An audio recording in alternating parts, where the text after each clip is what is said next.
এই মাহফিলের প্রতি জামালপুর শহর বিএনপির উদ্যোগে ইফতার ও দোয়া মাহফিল অনুষ্ঠিত। বিশেষ প্রতিনিধি গৌরাঙ্গ বিশ্বাসের প্রতিবেদনে বিস্তারিত।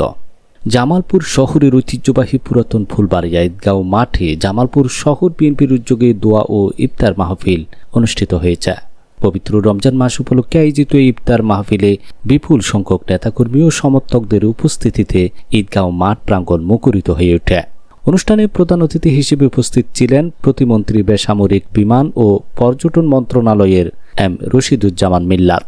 বিশেষ অতিথি হিসেবে উপস্থিত ছিলেন জামালপুর জেলা বিএনপির সাধারণ সম্পাদক ও সংসদ সদস্য অ্যাডভোকেট শাহ মোহাম্মদ ওয়ারেস আলী মামুন।